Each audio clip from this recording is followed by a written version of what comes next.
2012 was the year, arguably this man's finest hour. He spent 11 years at Chelsea Football Club. He won 2 Premier League titles, 4 FA Cups, 2 League Cups, throw in the Champions League in 2012, the Europa League 12 months later. It is the one and only Mikel John Obi. Mikel, good evening, my friend. Good evening. Thanks for having me. Great to have you. Does that bring a few memories back, listening to that clip, Mikel? Oh, it does. It does. I mean, the biggest night in our history. I mean, what a night. And you played every minute of that match. I played every minute. I mean, like the Chelsea fans say, that is my finest game, like you just said. Was it? Do you see it, though, Mikel, as your finest game? I do see it. I mean, I think going through the game, every minute that goes past, I was like, wow, I'm having an amazing game here. But then I do you realise that when you're in the moment? Yeah, of course, yeah. When at the moment, you kind of know when you play really well. wrong, yeah. Putting a foot wrong. You kind of know when you're doing really well and when you're not. And when the coach keeps giving you a thumbs up, you're like, okay, that's it. I'm doing really well. So it was an amazing game, and I was like, you know what? I think might as well just nick the man of the match here, and then. Yes. Didier Drogba then scored that goal. It was like, indeed he did. Just nicked it from me. Do you remember specifically, Mikel, that night? Because we reminisce about that night quite a lot on the show. Let's be frank. Chelsea were a little lucky. Bayern Munich dominated. Hey, but that's football. It's football. Yeah, they did. It's more than 90 minutes. Yeah. Drogba scores the header. Yeah. In the moment, was there any part of you that was panicking, thinking this game's getting away from us? Or always is the Chelsea mantra, we're still in this game. We're still in this game. We've got a chance. Of course. Like I think it was the second half we started thinking, I think we're going to lose it here. Because like you said, they dominated the game. They played really well, Bayern Munich, and they hit the woodwork, I think, 2 or 3 times. Yeah. Penalty, they missed the penalty, and we were thinking, wow, this is it. Because before the game, we spoke about it. We're like, this is the last chance. Because we had the likes of John Terry, Frank Lampard, Drogba, Peter Cech. It was their last Champions League. If we didn't win it, that was it. But then we kept going. We were like, you know what? Even when they scored, we were like, we think we're going to nick a goal here. And then that corner kick just came, and then the big man just put it, nuts it in, and then went to the penalty. We were like, okay, that's it.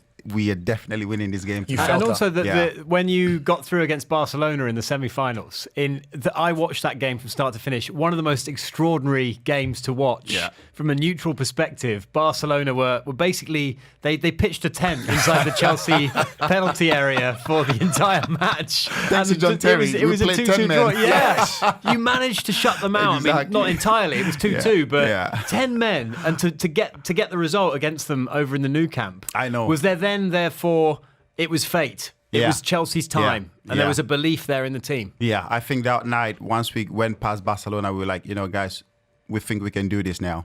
We think we can actually do this now. And thanks to Mr. Reliable, Mr. John Terry, we had to play the whole of that game with 10 men. We were like, okay, why will you do that? We've had John in the studio, in actual fact, Mikel, and it's interesting. I would love to get your insight on this. And we took the mick out of him when he was here as well, because, of course, in 2012, he had the full kit on.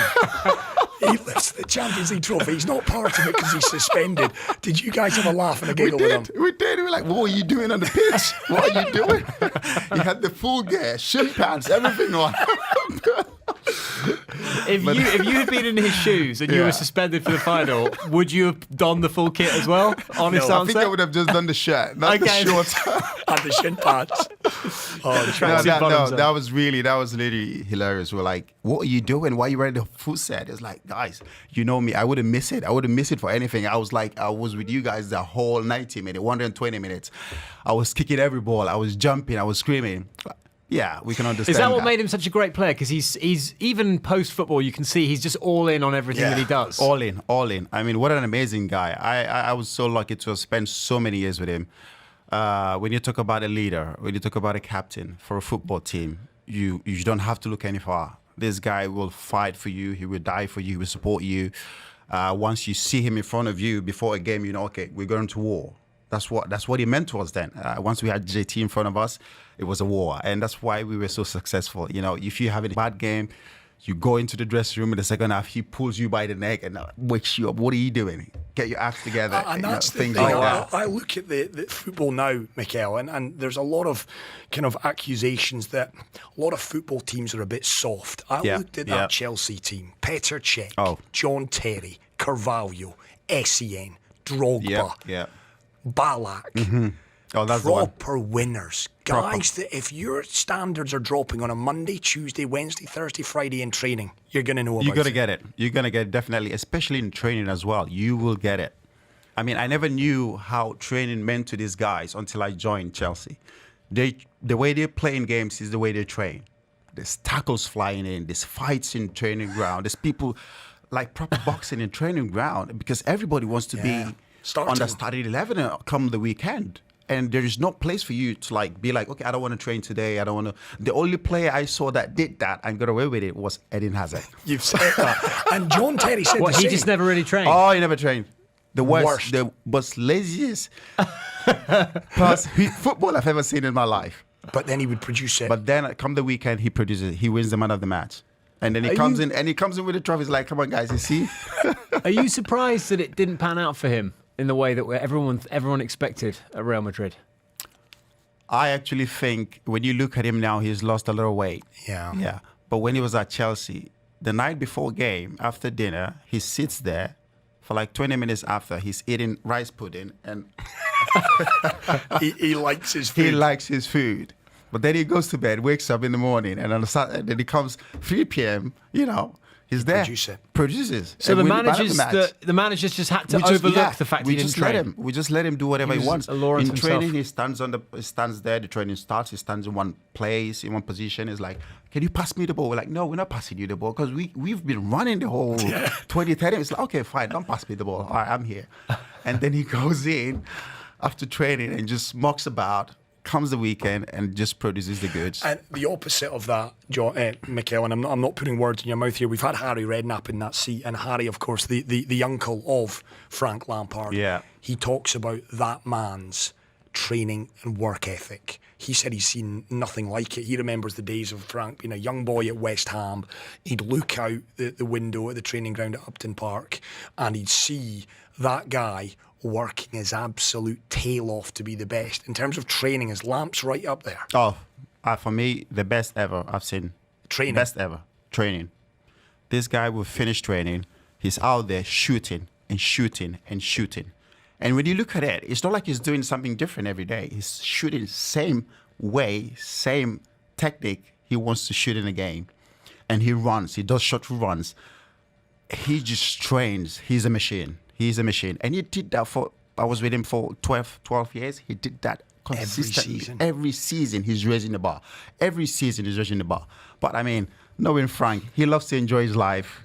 Goes a few beers. And once you see him in the weather is hot, it's like 29 degrees, 30 degrees, and he's got his winter jacket on the pitch running, we know he's had a few beers now. Yeah. Just on that, training sessions have kind of, they've become more, I would say, into the mainstream media in the way that managers conduct them. Obviously, there was a lot of speculation. There was, you hear whisperings, players aren't happy with so-and-so's training sessions. Yeah. That has become a regular story because there's so much news circulating around football now. Yeah. Of the managers, I think there were 6 that you worked under in Chelsea, for Chelsea. 12 managers in total. I think about 11 or 12. And you won with 5 different individuals. Yeah. Right? Right, yes. Yeah, that's right. Yeah. There's lots of them. Yeah, there's a lot of them. Who conducted the best training sessions for you? A tough one. I will say the one we players definitely did enjoy was Carlo Ancelotti. John again said the same. Carlo Ancelotti. Perfect training. Players enjoyed working with him. Training comes in training. We play little 5-a-side games. We do little show runs, and then we play like 10v10 games. And players love playing this. You don't want to come into training and start doing all the boring things and things like that. You know what I mean? You want to come in, enjoy it, spend 2 hours, 2.5 hours, 3 hours, go back home, with the family and enjoy it. But Carlo was the man. And for me, he was the best man management I've ever had at Chelsea. Why? What did he do that the other managers did not? Oh, the way he speaks to the players, the way he was so calm. He speaks to the players. You can never see him raise his voice towards the players. He passes his message across in a different way. If you're not playing well, you're out of the team. Yeah. But other managers, they will scream at you, they will shout at you, like Mourinho. Mourinho's a total different animal. I mean, Mourinho, we know once when you come into the dressing room in the second half and you're not doing well, he goes to the toilet. Were you scared of him when you first joined? Oh, yeah, I was scared of him. Mourinho, I was definitely scared of him. Still now.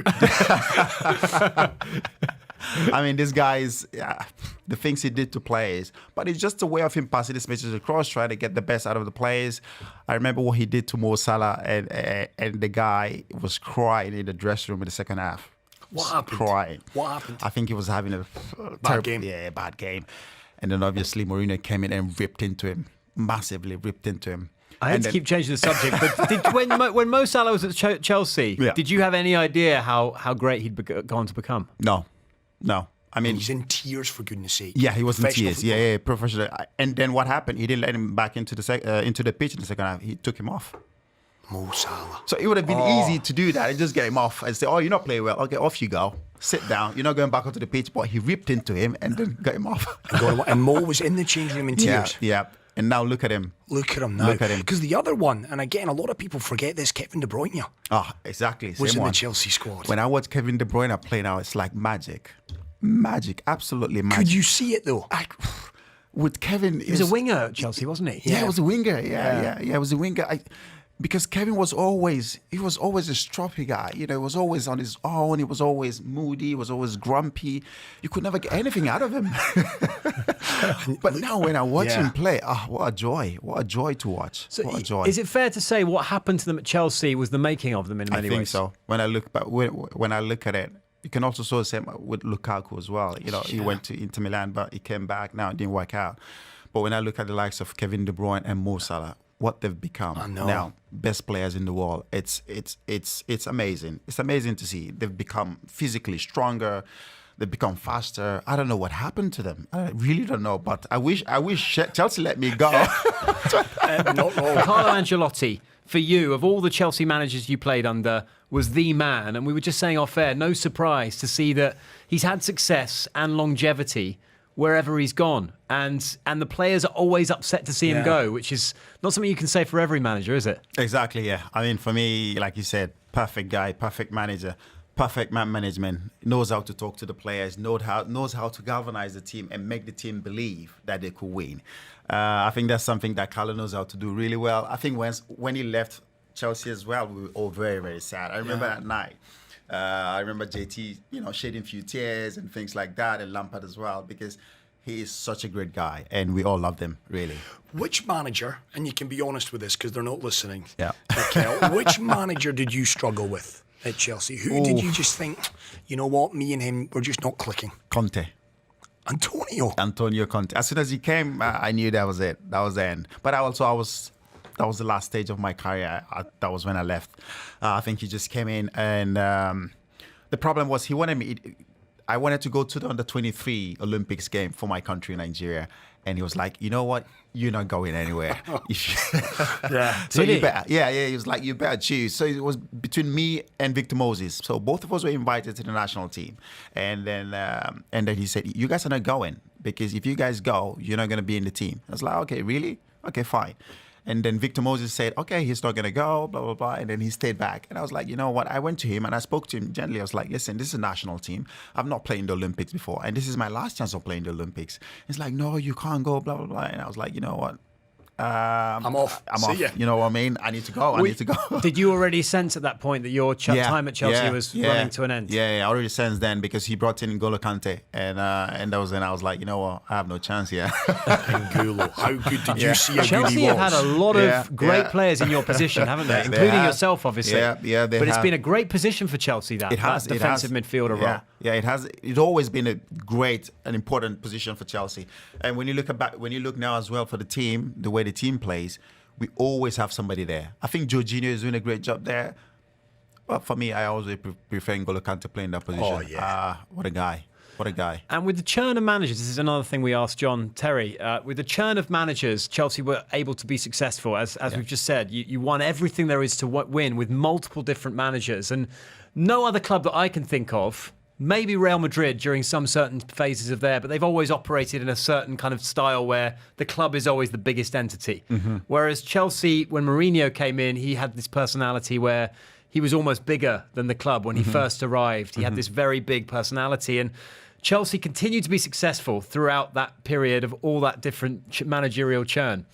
What was it like when was there just gossip about when there was papers writing things about managers who were looking like they were going to get sacked? Did you sense when a manager was going to get the sack, and then was there a lot of gossip coming in with this new manager and who's he going to prefer, etc., etc. What was it like being part of that dressing room? Well, with so much turbulence.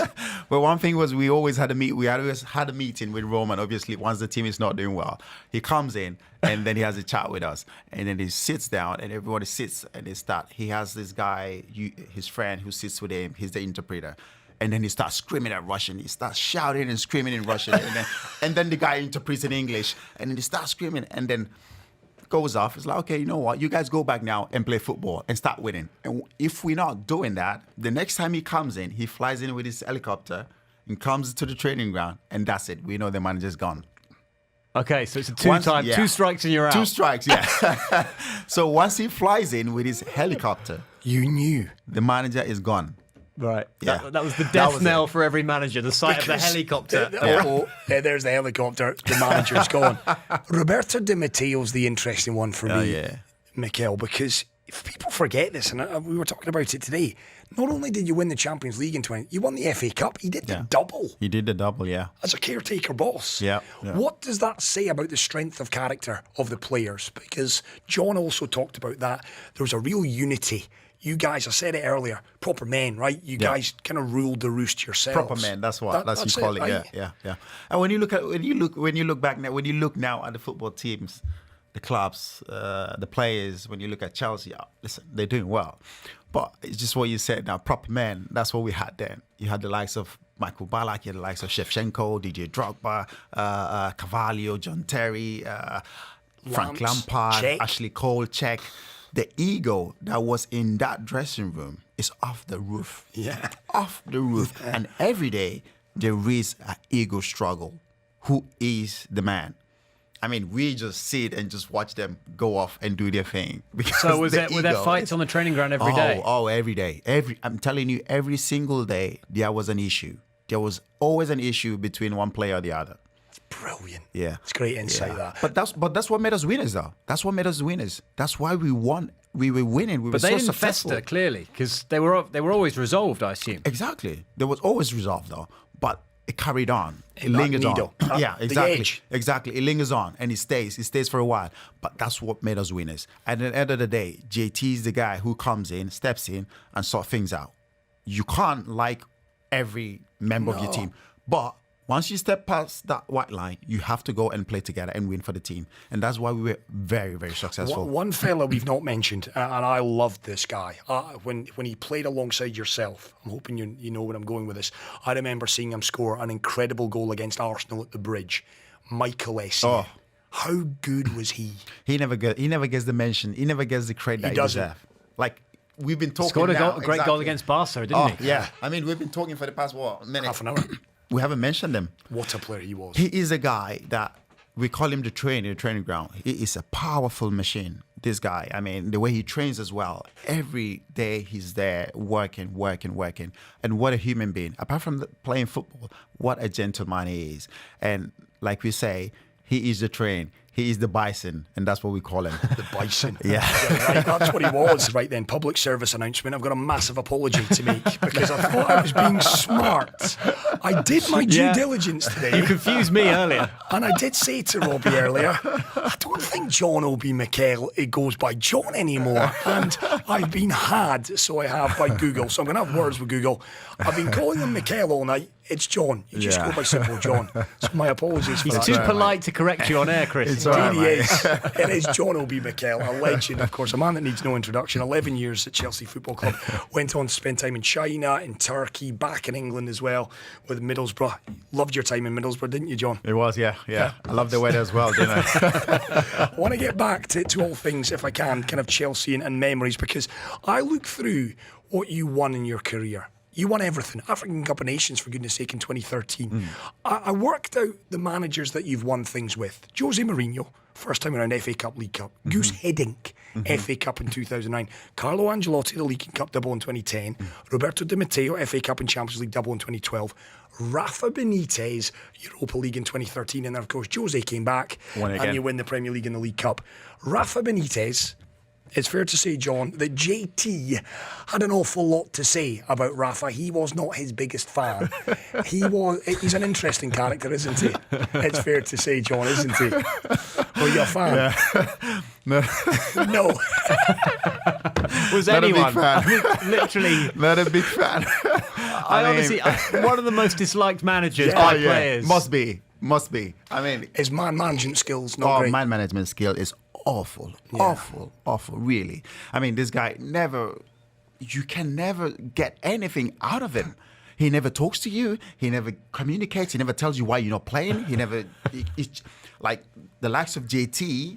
I mean, he can bring them out of the team. But you need to explain to the captain why he's not playing. He's the captain.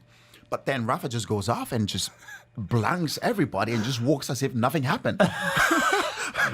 Because for us, it's a massive thing that JT is not on the pitch. He's the captain, you know what I mean? He needs to know why he's not playing. JT told us that kind of, he felt that Rafa being there was almost spelling the end of his Chelsea career. Oh, yeah. And then, of course, when Jose came back, Jose went up to him and said, "You're my captain." Yeah. And it was all kind of back into the fold. But he thought, well, if Rafa stays, then my Chelsea career could be over. I think that's why JT got him out. Yeah. And he said that. He said when Jose called him up and said, "Where are you, JT?" He said, "I'm in Portugal." "Right, pop your pasta down. You're my man again." And he actually said that story. He said when Jose called him, he said to Tony, his wife, he said, and he was out doing doggies, getting ready to be fit again because Jose said, "You're still my man." Yeah. And that just lit the fires again. Yeah. I mean, when Rafa was there, you could see John Terry wasn't enjoying his football. His head was down. He wasn't enjoying his football. He comes to train. He wasn't happy. We're thinking, what's happening here? And then I think for us as well, we were very happy to see Rafa go, to be honest, really. Someone like Rafa is not a great communicator, evidently. Yeah. How is he in a halftime team talk? Not great. Not great. Really? Really not great. Really? You still don't get anything out of him. This is a guy. He's the only manager that doesn't give the team 2 hours or an hour before the game. We have to come into the dressing room about 20 minutes before the game, and then he gives the lineup. But why? What? Yeah. Like every other manager I've worked with, like 2 hours before the game, you're playing. But Rafa, he brings out his team about 15 minutes before the start of the game. Wow. So nobody knows what's happening. That's insane. Yeah. Now, I've got to let you into a little secret, John. You know where I'm going with this. I am a massive fan of Manchester United. Okay, now you are a big fan of you playing the game at 11 years at Chelsea. I would have been an even bigger fan had you gone through with that move. I remember. By the way, I was reading this on Wikipedia earlier, and I thought, I need him to explain what on earth happened here. Because I remember it. It's 4 paragraphs long. Now, I'm a geek. It should be more than that. It should be. I'm a geek, John. I admit it. Really? I remember when they were signing you and I got excited. I was like, this kid, I'd read a lot about you, under 17 FIFA World Cup. Man United have got this boy. 21 on the shirt.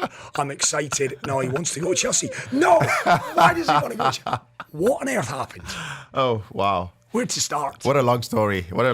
I mean, like you said, obviously I signed the pre-contract with United, obviously. But before that, I was living in Norway. The thing was, Lyn Oslo, exactly. I was playing for Lyn Oslo. And Chelsea actually sent me to Lyn Oslo. And nobody knew this, obviously. I don't know if I can repeat this on air, but there's a few things that was going on, and I was there, and Chelsea were looking after me, looking after my family, giving me bits here and there, blah, blah, blah. And they were paying my school fees also in Norway because I was there, I was schooling and I was playing.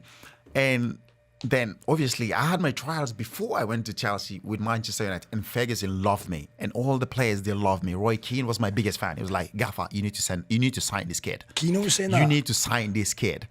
And he was like my protector in training. If I get tackles from the likes of Paul Scholes, Nicky Bolt, and Kino was in. Kino goes in, and so he was like my guy.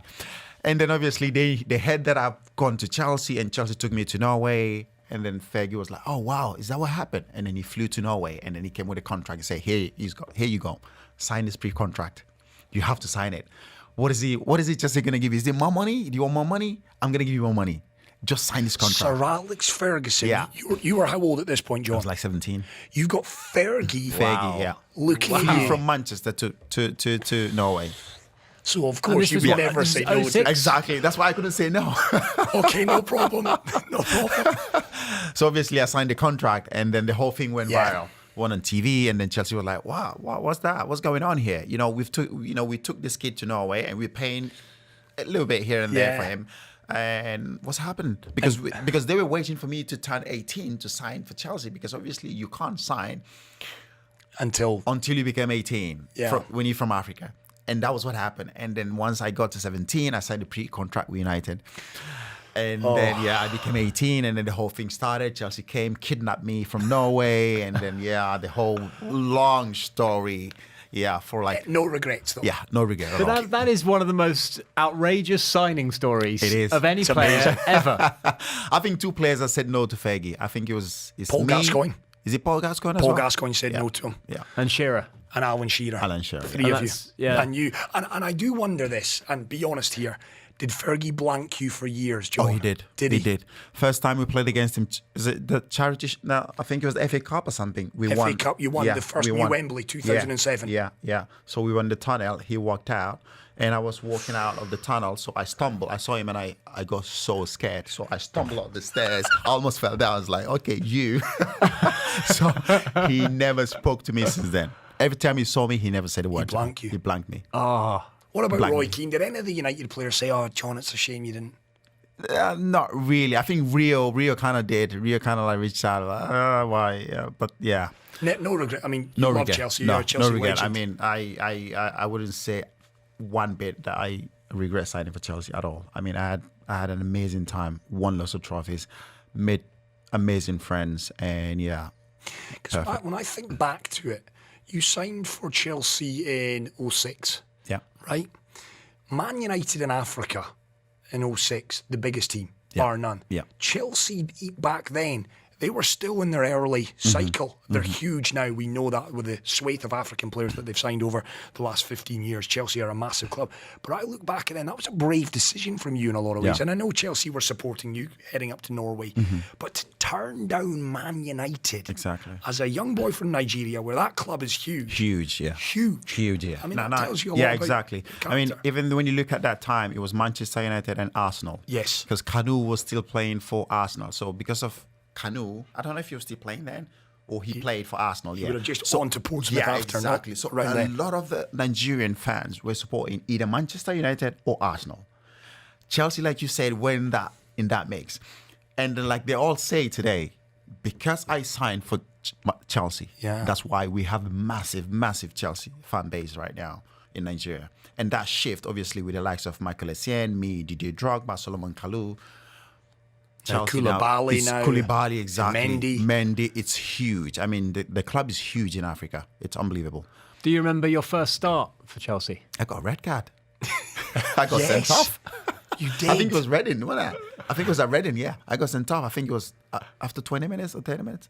I got sent off. And what did Jose I say? got, smashed me.